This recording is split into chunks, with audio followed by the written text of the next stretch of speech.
Hello, I'm Askar Sherlief and you're watching the news from Kazakhstan. In its article City of Lloret de Mar, the Kazakh coast, the website of Spanish weekly El Triangle has revealed new information about luxury real estate owned by the family of Kazakh President Nursultan Nazarbayev. Last summer, local residents of Lloret ironically nicknamed their town and its surroundings the Kazakh coast. Now private security agents are seen frequently at the Spanish coast, preventing the free movement between Tossa and Lloret. Some owners of luxury villas went even further and raised fences around the territories of their estates, effectively cutting off access to all areas leading from the sea to the mountains. Meanwhile, Kazakh newspaper Golos Respubliki appealed to Timur Kulibayev, asking him to compensate the publication's losses associated with the arrest of its circulation due to an action initiated by the president's son-in-law. Previously, the District Court of Almaty suspended the publication of several newspapers for covering the scandal linked to Mukhtar Ablazov accusing Timur Kulibayev of corruption and embezzlement. The decision was made by the judge on the basis of Kulibayev's action. Later, the same court reversed its ruling, effectively costing the publication $150. The point, though, is not the money, explain journalists. Our most important goal is to make sure every official and every influential person knows that they will be responsible for their every illegal action. The former chairman of the suspended Nauriz Bank, Urazaly Erjanov, was arrested in Moscow after being wanted internationally for 5 years. Erjanov is indicted in the creation of an organized criminal group and theft of over $30 million of depositors' money. In 2004, Nauriz Bank ceased to fulfill its obligations to depositors and was suspended. In 2005, the court ruled to shut down the financial institution. Other participants of the same trial, Erjanov's deputies, were sentenced to 6 years with confiscation of property, while his relatives who were a part of the embezzlement schemes were sentenced to 5 years. Financial police say that the issue with Urazaly Erjanov's extradition will be solved soon. As far as I know, Nauriz Bank received an official message from the financial police agency. He is detained in Moscow and will be soon extradited to Kazakhstan. The former owner of another bank, Valut Transit, Andrei Belyaev, is involved in active correspondence with his investors and even offers them an effective solution to the crisis. Valut Transit Bank depositors received a response to their letter from the former owner Andrei Belyaev. He suggested from his prison cell to auction off major facilities of the financial institute in parts to speed up the process of returning money. Meanwhile, depositors believe that liquidation commission is working too slowly. Its chairman Jamila Marhanova disagrees. With regard to Valut Transit Bank, there are very weak assets in the bank. It is very difficult to collect them. To date, only one facility, Karaganda Hotel, Kazakhstan, is already to be sold as a whole in the auction. Sadly, no one is interested in paying the initial asking price of $19 million.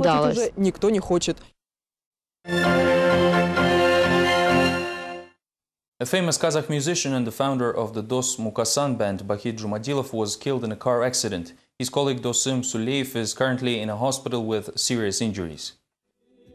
The accident occurred at about 3 a.m. on March 4th at the 167th kilometer of Almaty-Tashkent highway. While returning home from a hunting trip, Mitsubishi Pajero driven by Bahid Jumadilov has crashed into another car, killing the driver at the scene. The funeral service will be held on Saturday, March 6, at the Central Concert Hall at 11 a.m., said relatives of the deceased. Dosim Suleyev, who also was in the car, suffered a concussion and fractured rib cage. Currently, he is being treated in a medical center of the president's administration. Doctors say that the musician's life is not in danger.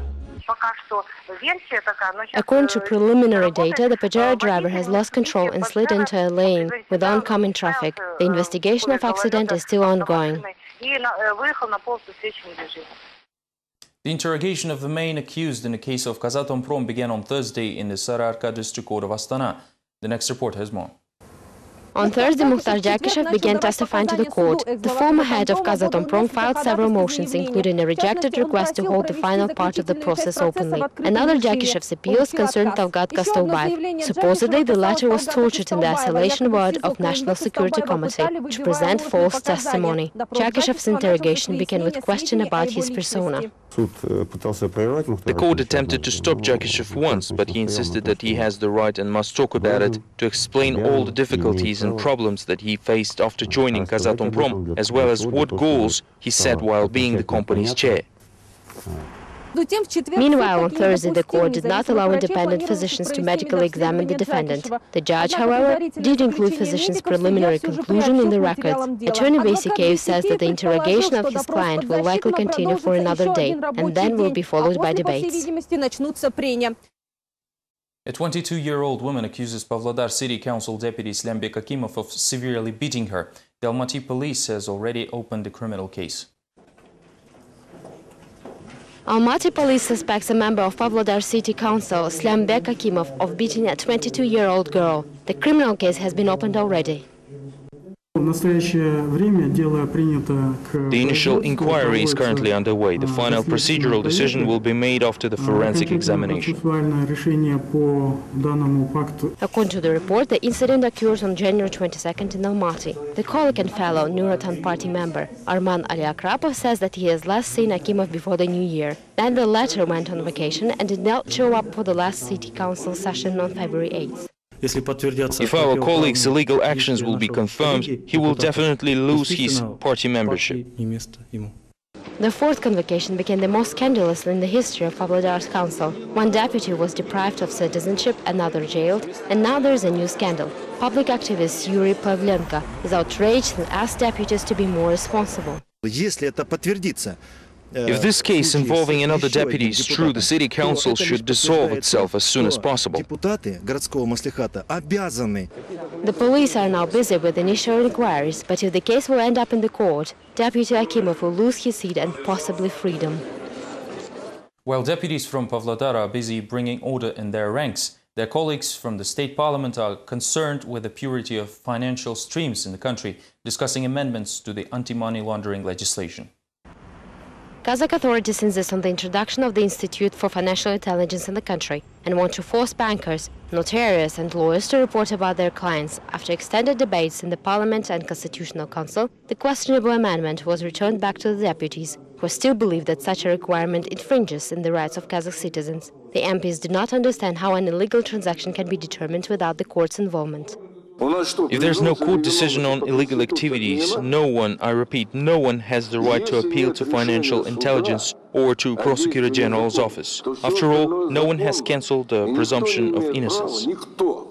Even currency exchange officers will have to report about each of their clients who cashes more than $6,000. The MPs call a new scheme a witch hunt and say that it is more important to identify large dealers, those who export billions offshore.